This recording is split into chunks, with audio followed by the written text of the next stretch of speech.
विधान सभा चोणों तो पहला कैप्टन सरकार की सौगात एससीबीसी कर्जदारां दा 62 करोड़ का कर्जा माफ। बेरोजगार नौजवानों के लिए नवी स्किल स्कीम नूं हरी झंडी। मृतक अंदोलनकारी किसानों के बच्चों के लिए बदले सरकारी नौकरी देने के नियम। पंजाब कैबिनेट ने गुरु तेग बहादुर जी के 400वें प्रकाश पुरब नूं समर्पित स्पैशल सैशन सदन नूं भी दित्ती मंजूरी। 3 सितंबर नूं एक रोजा स्पैशल सैशन उपराष्ट्रपति और डॉक्टर मनमोहन सिंह नूं भी दिता जाएगा सदा। कांग्रेस की बगावत का पंजाब कैबिनेट की मीटिंग से भी दिसिया असर। माझे के तीनों हाजिर पर राजकुमार वेरका बोले निजी काम करके नहीं हो सके मंत्री शामिल।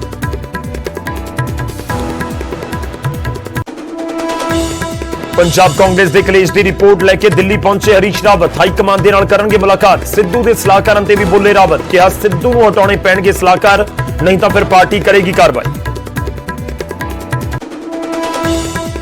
सिद्धू है अमृतसर च व्यापारियों के नाल नवजोत सिंह सिद्धू की मीटिंग। कई विधायकों के पहुंचण दे भी आसार। आम आदमी पार्टी दे विच शामिल हुए साबका अकाली आगू सेवा सिंह सेखवा। केजरीवाल ने घर पहुंच के पार्टी च करवाया शामिल। बोले सेखवा सियासत च साडा करनगे मार्गदर्शन। सेखवा ने भी खूब की केजरीवाल की तारीफ।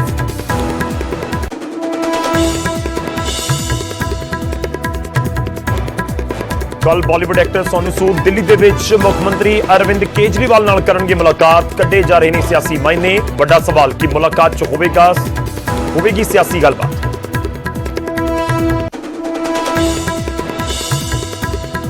विधान सभा की प्रिविलेज कमेटी के कोल पहुंचा विधायक। पाड़ा नूं धमकियां देने का मामला। गुरदासपुर के एसएसपी ते आईजी तलब। पाड़ा ने पुलिस ते भी लगाए ने कार्रवाई ना करने के इल्जाम।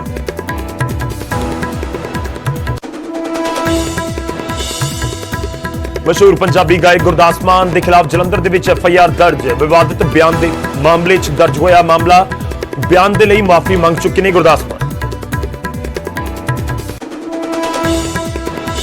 जीरकपुर के डीएसपी ते किसानों का गंभीर इल्जाम। प्रदर्शन कर रहे किसानों नूं डीएसपी ने कहा तालिबानी। अक्षय कुमार की फिल्म बेल बॉटम का विरोध कर रहे सी किसान।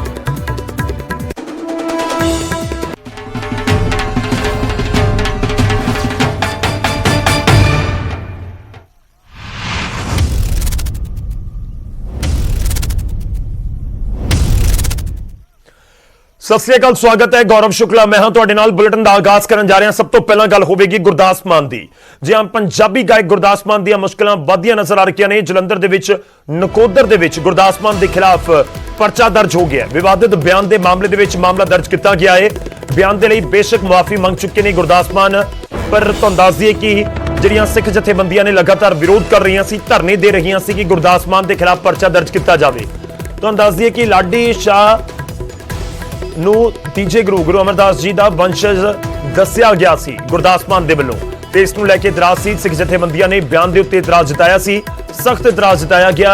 नकोदर दे विच एक इकट्ठ भी किया गया सी गुरदास मान के इस बयान के खिलाफ। ते उस तो बाद सिख जथेबंदियां धरना लगा रही सन कि परचा दर्ज किया जाए। तो इस समय जो जानकारी है कि 295A का परचा दर्ज किया गया है। सीधा रुख करते हैं, साडे सहयोगी इस समय साडे नाल ने जलंधर तो सुरिंदर कंबोज। सुरिंदर, की कुछ तुहाडे कोल जानकारी है गुरदास मान दे खिलाफ होए परचे नूं लैके? जी बिल्कुल गौरव, जिद्दां कि पिछले दिनी स्टेज तो खड़ के गुरदास मान ने जिहड़े नकोदर दे सीगे गद्दी नशीन सीगे लाडी शाह जी, उन्हां दी तुलना जिहड़ी सी उन्हां नूं वंशज दस्सिया सीगा सिखां दे तीसरे गुरु अमरदास जी दा, जिस नूं लैके सिख संगत दे विच काफी रोस सीगा। और पिछले 4 दिनां तो एसएसपी देहाती जिहड़े हैगे उन्हां दे दफ्तर दा घराव कीता गया और दिन रात उत्थे धरना दित्ता जा रहा सीगा। तो और कल तो नकोदर दे जिहड़े सिटी थाना हैगा उहदा भी घराव कीता गया सी। उस नूं देखदे होए जदों पुलिस ने कोई कार्रवाई नहीं कीती तो नैशनल हाईवे 1 नूं फिर जाम करन दी कोशिश कीती गई सिख संगतां वल्लों, जिस तो बाद उधर दे थाना सिटी थाना दे विच ते 295A तहत जिहड़ी आईपीसी धारा सीगी उहदे तहत मामला दर्ज कीता। ते हुण सिख संगतां वल्लों जिहड़ा धरना प्रदर्शन लाया गया सीगा, चाहे वो एसएसपी दफ्तर के बाहर हो गए, चाहे सिटी थाना नकोदर के बाहर हो, चाहे नैशनल हाईवे 1 उत्ते लगा हो, सारा धरना प्रदर्शन उन्होंने वालों चक लिया गया। तो और जदों एफआईआर लॉन्च हुई है उस तो बाद उन्होंने पुलिस अधिकारियों वालों भी काफी उन्होंने धरना प्रदर्शन लाने तो रोकया गया। तो हुण इस वेले ਜਿੰਨੇ ਵੀ ਧਰਨੇ ਪ੍ਰਦਰਸ਼ਨ ਲੱਗੇ ਸੀਗੇ ਇਸ ਘਟਨਾ ਤੋਂ ਬਾਅਦ ਉਹ ਸਾਰੇ ਧਰਨਾ ਪ੍ਰਦਰਸ਼ਨ ਜਿਹੜੇ ਹੈਗੇ ਉਹ ਚੱਕ ਲਿੱਤੇ ਗਏ। ਠੀਕ ਹੈ, 295 ਇਹ ਧਾਰਾ ਲਗਾਈ ਗਈ ਹੈ ਯਾਨੀ ਕਿ ਧਾਰਮਿਕ ਭਾਵਨਾਵਾਂ ਭੜਕਾਉਣ ਦੀ। ਜੀ ਬਿਲਕੁਲ, 295 ਇਹ ਜਿਹੜੀਆਂ ਧਾਰਮਿਕ ਭਾਵਾਂ ਨੂੰ ਠੇਸ ਜਿਹੜੀ ਪਹੁੰਚਾਈ ਗਈ ਗੁਰਦਾਸ ਮਾਨ ਵੱਲੋਂ, ਉਸ ਦੇ ਤਹਿਤ ਜਿਹੜਾ ਮਾਮਲਾ ਦਰਜ ਕੀਤਾ ਗਿਆ ਹੈ ਨਕੋਦਰ ਦੇ ਥਾਣਾ ਸਿਟੀ ਥਾਣਾ ਵਿੱਚ। ਜੀ ਚਲੋ ਸ਼ੁਕਰੀਆ ਸੁਰਿੰਦਰ, ਧੰਨਵਾਦ ਸਾਡੇ ਨਾਲ ਜੁੜਨ ਦੇ ਲਈ, ਇਸ ਪੂਰੀ ਗੱਲਬਾਤ ਦੇ ਲਈ। ਗੁਰਦਾਸ ਮਾਨ ਪੰਜਾਬ ਦਾ ਇੱਕ ਵੱਡਾ ਨਾਮ ਹੈ ਪੰਜਾਬੀ ਗਾਇਕੀ ਦਾ, ਕਈ ਦਹਾਕਿਆਂ ਤੋਂ ਲਗਾਤਾਰ ਆਪਣੇ ਗਾਣਿਆਂ ਦੇ ਜ਼ਰੀਏ ਪੰਜਾਬੀਆਂ ਦਾ ਮਨੋਰੰਜਨ ਕਰਦੇ ਆ ਰਹੇ ਨੇ, ਪਰ ਪਿਛਲੇ ਕੁਝ ਸਮੇਂ ਦੇ ਵਿੱਚ ਗੁਰਦਾਸ ਮਾਨ ਵੱਖ-ਵੱਖ ਚੀਜ਼ਾਂ ਨੂੰ ਲੈ ਕੇ ਵਿਵਾਦਾਂ ਦੇ ਵਿੱਚ ਰਹੇ ਨੇ।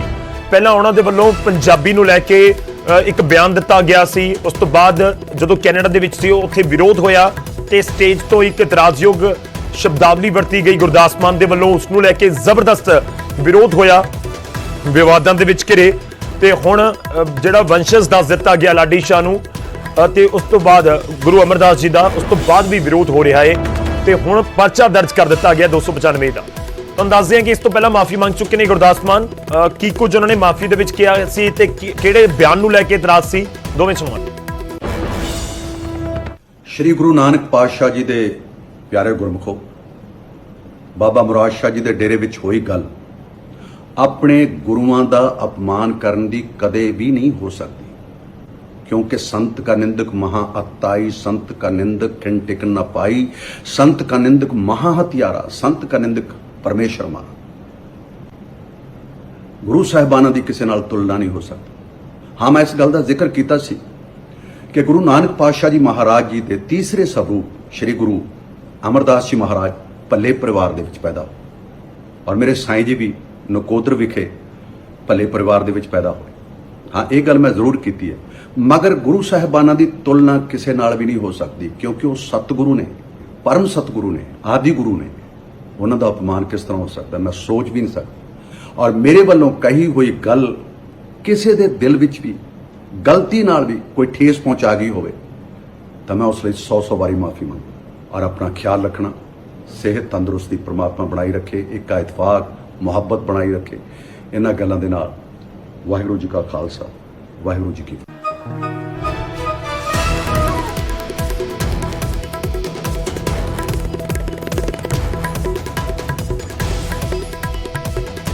ਤੇ ਗੁਰਦਾਸ ਮਾਨ ਦੇ ਵੱਲੋਂ ਜਿਹੜੀ ਮਾਫੀ ਮੰਗੀ ਗਈ ਸੀ ਉਹ ਬਿਆਨ ਅਸੀਂ ਤੁਹਾਨੂੰ ਸੁਣਵਾਇਆ। ਦਰਅਸਲ ਗੁਰਦਾਸ ਮਾਨ ਨੇ ਇੱਕ ਸਟੇਜ ਤੋਂ ਜ਼ਿਕਰ ਕੀਤਾ ਸੀ ਕਿ ਜੋ ਲਾਡੀ ਸ਼ਾਹ ਜੀ ਨੇ ਉਹ ਵੰਸ਼ਜ ਨੇ, ਤੀਜੇ ਗੁਰੂ ਅਮਰਦਾਸ ਜੀ ਦੇ ਵੰਸ਼ਜ ਨੇ ਤੇ ਉਸ ਨੂੰ ਲੈ ਕੇ ਵਿਵਾਦ ਹੋਇਆ। ਹਾਲਾਂਕਿ ਗੁਰਦਾਸ ਮਾਨ ਸਾਹਮਣੇ ਆਉਂਦੇ ਨੇ, ਉਸ ਤੋਂ ਬਾਅਦ ਸੋਸ਼ਲ ਮੀਡੀਆ ਦੇ ਜ਼ਰੀਏ ਆਪਣਾ ਬਿਆਨ ਜਾਰੀ ਕਰਦੇ ਨੇ ਤੇ ਕਹਿੰਦੇ ਨੇ ਕਿ ਮੈਂ ਤੁਲਨਾ ਨਹੀਂ ਕੀਤੀ, ਮੈਂ ਵੰਸ਼ਜ ਦੱਸਿਆ ਸੀ ਕਿਉਂਕਿ ਉਹ ਭੱਲਾ ਪਰਿਵਾਰ ਤੋਂ ਆਉਂਦੇ ਨੇ। ਲਾਡੀ ਸ਼ਾਹ ਜੀ ਤੇ ਗੁਰੂ ਅਮਰਦਾਸ ਜੀ ਵੀ ਉਸੇ ਪਰਿਵਾਰ ਦੇ ਨਾਲ ਤਾਲੁਕ ਰੱਖਦੇ ਸਨ, ਇਸ ਕਰਕੇ ਮੈਂ ਇਹ ਕਿਹਾ ਸੀਗਾ ਕਿ ਵੰਸ਼ਜ ਨੇ। ਖੈਰ ਫਿਲਹਾਲ ਜਥੇਬੰਦੀਆਂ ਨੂੰ ਇਹ ਮਾਫੀ ਰਾਸ ਨਹੀਂ ਆਈ ਹੈ ਤੇ ਪਰਚਾ ਦਰਜ ਹੋ ਚੁੱਕਿਆ ਹੈ ਗੁਰਦਾਸ ਮਾਨ ਦੇ ਖਿਲਾਫ।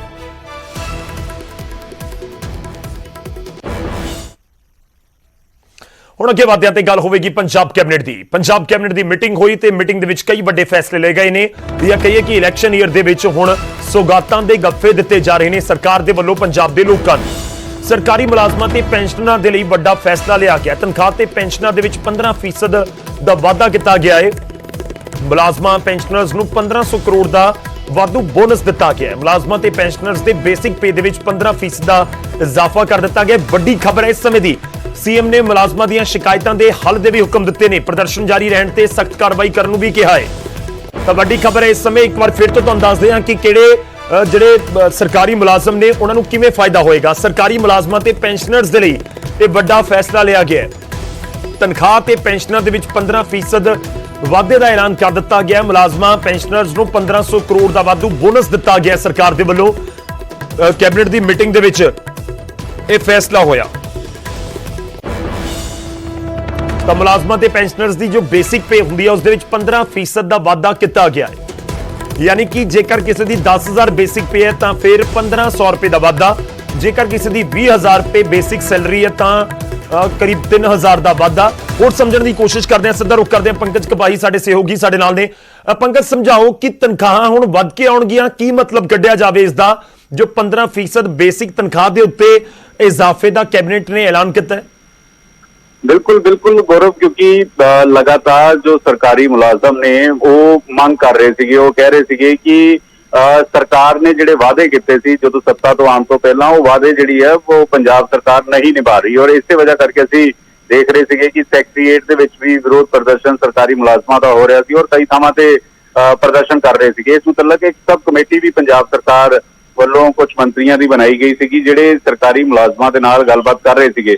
ਔਰ ਉਸ ਤੋਂ ਬਾਅਦ ਹੀ ਇਹ ਫੈਸਲਾ ਜਿਹੜਾ ਵਾ ਉਹ ਲਿੱਤਾ ਗਿਆ ਹੈ ਕਿ ਹੁਣ ਜਿਹੜੀ ਬੇਸਿਕ ਤਨਖਾਹ ਹੈ ਉਸ ਦੇ ਵਿੱਚ 15% ਜਿਹੜਾ ਵਾ ਉਹ ਇਨਕਰੀਜ਼ ਕੀਤਾ ਗਿਆ। ਸਰਕਾਰੀ ਮੁਲਾਜ਼ਮਾਂ ਨੂੰ ਇੱਕ ਵੱਡਾ ਤੋਹਫਾ ਜਿਹੜਾ ਵਾ ਉਹ ਪੰਜਾਬ ਸਰਕਾਰ ਵੱਲੋਂ ਦਿੱਤਾ ਗਿਆ ਔਰ ਇਸ ਦਾ ਸਿੱਧਾ ਇਹ ਕਹੀਏ ਕਿ ਪੰਜਾਬ ਦੇ ਸਰਕਾਰੀ ਖਜ਼ਾਨੇ ਦੇ ਉੱਤੇ 1500 ਕਰੋੜ ਰੁਪਏ ਦਾ ਫਰਕ ਜਿਹੜਾ ਵਾ ਉਹ ਨਜ਼ਰ ਆਏਗਾ। ਲੇਕਿਨ ਇੱਕ ਵੱਡੀ ਸੁਗਾਤ ਜਿਹੜੇ ਸਰਕਾਰੀ ਮੁਲਾਜ਼ਮ ਨੇ ਜਾਂ ਫਿਰ ਜਿਹੜੇ ਰਿਟਾਇਰ ਹੋ ਰਹੇ ਨੇ ਉਹਨਾਂ ਨੂੰ ਵੀ ਇਸ ਦਾ ਸਿੱਧਾ ਫਾਇਦਾ ਜਿਹੜਾ ਵਾ ਉਹ ਮਿਲਦਾ ਹੋਇਆ ਨਜ਼ਰ ਆਏਗਾ। ਗੌਰਵ, ਪੰਕਜ, ਇੱਕ ਹੋਰ ਛੋਟੀ ਜਿਹੀ ਗੱਲ ਸਮਝਣੀ ਜ਼ਰੂਰ ਚਾਹਾਂਗਾ ਕਿਉਂਕਿ ਇੱਕ ਪਾਸੇ 6th ਪੇ ਕਮਿਸ਼ਨ ਦਾ ਜ਼ਿਕਰ ਹੋ ਰਿਹਾ ਸੀ ਕਿ ਪੇ ਕਮਿਸ਼ਨ ਲੱਗੇਗਾ ਜਾਂ ਲਗਾਇਆ ਜਾਣਾ, ਉਹ ਵੀ ਕਿਤੇ ਨਾ ਕਿਤੇ ਅਜੇ ਸਥਿਤੀ ਸਪਸ਼ਟ ਨਹੀਂ ਹੈ।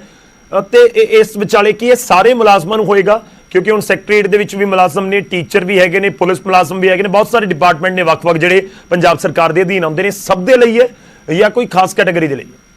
ਬਿਲਕੁਲ ਗੌਰਵ, ਜਿੰਨੇ ਵੀ ਸਰਕਾਰੀ ਮੁਲਾਜ਼ਮ ਨੇ ਜਿਹੜੇ ਸਰਕਾਰ ਵੱਲੋਂ ਪੱਕੇ ਤੌਰ ਤੇ ਸਰਕਾਰੀ ਮੁਲਾਜ਼ਮ ਨੇ ਉਹਨਾਂ ਨੂੰ ਇਸ ਦਾ ਸਿੱਧਾ ਫਾਇਦਾ ਜਿਹੜਾ ਵਾ ਉਹ ਮਿਲਦਾ ਹੋਇਆ ਨਜ਼ਰ ਆਏਗਾ, ਚਾਹੇ ਉਹ ਸੈਕਟਰੀਏਟ ਦੇ ਵਿੱਚ ਹੋਣ ਜਾਂ ਫਿਰ ਸਰਕਾਰ ਦੇ ਵੱਖ-ਵੱਖ ਮਹਿਕਮਿਆਂ 'ਚ ਹੋਣ ਜਾਂ ਸਰਕਾਰੀ ਟੀਚਰ ਹੋਣ ਜਾਂ ਡਾਕਟਰ ਹੋਣ, ਉਹਨਾਂ ਨੂੰ ਇਸ ਦਾ ਸਿੱਧਾ ਫਾਇਦਾ ਮਿਲਦਾ ਹੋਇਆ ਨਜ਼ਰ ਆਏਗਾ। ਕਿਉਂਕਿ ਅਸੀਂ ਪਿਛਲੇ ਦਿਨਾਂ 'ਚ ਦੇਖ ਰਹੇ ਸੀ ਕਿ ਵਿਧਾਨ ਸਭਾ ਦੇ ਅੰਦਰ ਸੈਕਟਰੀਏਟ ਦੇ ਅੰਦਰ ਜਿਹੜਾ ਵਾ ਉੱਥੇ ਸਰਕਾਰੀ ਮੁਲਾਜ਼ਮ ਪ੍ਰੋਟੈਸਟ ਕਰ ਰਹੇ ਸੀ, ਸਰਕਾਰ ਖਿਲਾਫ ਨਾਅਰੇਬਾਜ਼ੀ ਕਰ ਰਹੇ ਸੀ। ਮਨਪ੍ਰੀਤ ਸਿੰਘ ਬਾਦਲ ਜੋ ਖਜ਼ਾਨਾ ਮੰਤਰੀ ਉਹਨਾਂ ਖਿਲਾਫ ਵਿਰੋਧ ਪ੍ਰਦਰਸ਼ਨ ਕਰ ਰਹੇ ਸੀਗੇ ਔਰ ਇੱਥੋਂ ਤੱਕ ਕਿ ਟੋਕਰੇ ਵੀ ਉਹਨਾਂ ਨੇ ਬੜੇ ਹੋਏ ਸੀ ਕਿ ਸਰਕਾਰ ਨੇ ਜਿਹੜੇ ਨੇ ਉਹ ਝੂਠੇ ਵਾਅਦੇ ਕੀਤੇ ਨੇ। ਲੇਕਿਨ ਹੁਣ ਇੱਕ ਵੱਡੀ ਸੁਗਾਤ ਜਿਹੜੀ ਹੈ ਉਹ ਪੰਜਾਬ ਸਰਕਾਰ ਵੱਲੋਂ ਇਹਨਾਂ ਸਰਕਾਰੀ ਮੁਲਾਜ਼ਮਾਂ ਨੂੰ ਮਿਲਦੀ ਹੋਈ ਨਜ਼ਰ ਆ ਰਹੀ ਹੈ। ਸ਼ੁਕਰੀਆ ਪੰਕਜ, ਧੰਨਵਾਦ ਸਾਡੇ ਨਾਲ ਜੁੜਨ ਦੇ ਲਈ। ਇਹ ਕੈਬਨਿਟ ਦੀ ਮੀਟਿੰਗ ਸੀ, ਅਹਿਮ ਮੀਟਿੰਗ, ਤੇ ਉਸ ਮੀਟਿੰਗ ਦੇ ਵਿੱਚ ਇਹ ਫੈਸਲੇ ਲਏ ਗਏ ਨੇ। ਸਰਕਾਰੀ ਮੁਲਾਜ਼ਮ ਜਿਹੜੇ ਹੈਗੇ ਨੇ ਤਨਖਾਹ ਉਹਨਾਂ ਦੀ ਵੱਧ ਕੇ ਆਏਗੀ। ਇਹ ਇਸ ਸਮੇਂ ਜੋ ਜਾਣਕਾਰੀ ਮਿਲ ਰਹੀ ਹੈ ਹੋਰ ਰਿਫਾਈਨ ਹੋਏਗੀ ਇੱਕ ਪੂਰੀ ਜਾਣਕਾਰੀ ਕਿ ਆਖਿਰ ਕਿਸ ਤਰੀਕੇ ਨਾਲ ਕਿੰਨਾ ਫਾਇਦਾ ਨੁਕਸਾਨ ਤਾਂ ਖੈਰ ਕੀ ਹੋਣਾ ਹੈ, ਕਿੰਨਾ ਫਾਇਦਾ ਹੁੰਦਾ ਹੈ। 15% ਕਿਸ ਤਰੀਕੇ ਨਾਲ ਵੱਧ ਕੇ ਬੇਸਿਕ ਸੈਲਰੀ ਆਉਂਦੀ ਹੈ। ਪਰ ਪੰਜਾਬ ਕੈਬਨਿਟ ਦੀ ਮੀਟਿੰਗ ਦੇ ਵਿੱਚ ਹੋਰ ਵੀ ਬਹੁਤ ਸਾਰੇ ਫੈਸਲੇ ਲਏ ਗਏ ਨੇ, ਉਹ ਵੀ ਤੁਹਾਨੂੰ ਇੱਕ ਇੱਕ ਕਰਕੇ ਦੱਸਦੇ ਹਾਂ। 400ਵੇਂ ਪ੍ਰਕਾਸ਼ ਪੁਰਬ ਨੂੰ ਸਮਰਪਿਤ 3 ਸਤੰਬਰ ਨੂੰ ਵਿਧਾਨ ਸਭਾ ਦਾ ਵਿਸ਼ੇਸ਼ ਇਜਲਾਸ ਸੱਦਿਆ ਗਿਆ ਹੈ। 3 ਸਤੰਬਰ ਨੂੰ ਹੋਏਗਾ ਇਹ ਵਿਸ਼ੇਸ਼ ਇਜਲਾਸ ਵਿਧਾਨ ਸਭਾ ਦਾ। ਇਹ ਵੀ ਤੁਹਾਨੂੰ ਦੱਸ ਦਈਏ ਕਿ ਇਸ ਦੇ ਵਿੱਚ ਉਪ ਰਾਸ਼ਟਰਪਤੀ ਵੈਂਕਈਆ ਨਾਇਡੂ ਅਤੇ ਸਾਬਕਾ ਪ੍ਰਧਾਨ ਮੰਤਰੀ ਡਾਕਟਰ ਮਨਮੋਹਨ ਸਿੰਘ ਨੂੰ ਵੀ ਇਨਵਾਈਟ ਕੀਤਾ ਜਾਏਗਾ। ਉਧਰ ਬੇਰੁਜ਼ਗਾਰਾਂ ਦੇ ਲਈ ਮੇਰਾ ਕੰਮ ਮੇਰਾ ਨਾਮ ਮੇਰਾ ਮਾਣ ਯੋਜਨਾ ਨੂੰ ਹਰੀ ਝੰਡੀ ਦਿੱਤੀ ਗਈ ਹੈ। ਅੰਦੋਲਨ 'ਚ ਜਾਨ ਗਵਾਉਣ ਵਾਲੇ ਕਿਸਾਨਾਂ ਦੇ ਬੱਚਿਆਂ ਨੂੰ ਸਰਕਾਰੀ ਨੌਕਰੀ ਲਈ ਨਿਯਮਾਂ ਦੇ ਵਿੱਚ ਬਦਲਾਅ ਨੂੰ ਮਨਜ਼ੂਰੀ ਦਿੱਤੀ ਗਈ ਹੈ। ਬਿਹਤਰ ਪ੍ਰਦਰਸ਼ਨ ਕਰਨ ਵਾਲੇ ਖਿਡਾਰੀਆਂ ਨੂੰ ਨੌਕਰੀ ਦੇ ਲਈ ਨਿਯਮਾਂ ਦੇ ਵਿੱਚ ਬਦਲਾਅ ਕੀਤਾ ਗਿਆ ਹੈ। ਐਸਸੀ ਅਤੇ ਬੀਸੀ ਭਾਈਚਾਰੇ ਦੇ ਨਾਲ ਸੰਬੰਧਿਤ ਕਰਜ਼ਦਾਰਾਂ ਦਾ 62.46 ਕਰੋੜ ਦਾ ਕਰਜ਼ਾ ਮਾਫ ਕਰਨ ਦਾ ਫੈਸਲਾ ਲਿਆ ਗਿਆ ਹੈ। ਪਰਾਲੀ ਨੂੰ ਬਾਲਣ ਵਜੋਂ ਇਸਤੇਮਾਲ ਕਰਨ ਵਾਲੀਆਂ ਸਨਅਤਾਂ ਨੂੰ ਇਨਸੈਂਟਿਵ ਵੀ ਦਿੱਤਾ ਜਾਏਗਾ। ਇਸ ਦੇ ਨਾਲ ਇਹ ਵੀ ਤੁਹਾਨੂੰ ਦੱਸ ਦਈਏ ਕਿ ਗ੍ਰਾਮ ਸੇਵਕ ਅਹੁਦੇ ਦੇ ਲਈ ਘੱਟੋ-ਘੱਟ ਗ੍ਰੈਜੂਏਸ਼ਨ ਵੀ ਹੁਣ ਲਾਜ਼ਮੀ ਕੀਤੀ ਗਈ ਹੈ, ਜੋ ਪਹਿਲਾਂ 10ਵੀਂ ਪਾਸ ਅਪਲਾਈ ਕਰ ਸਕਦੇ ਸੀ। ਇੱਕ ਛੋਟੇ ਜਿਹੇ ਬ੍ਰੇਕ ਲਈ ਰੁਕ ਰਹੇ ਹਾਂ, ਵਾਪਸ ਆਵਾਂਗੇ ਕੁਝ ਹੋਰ ਖਬਰਾਂ ਦੇ ਨਾਲ।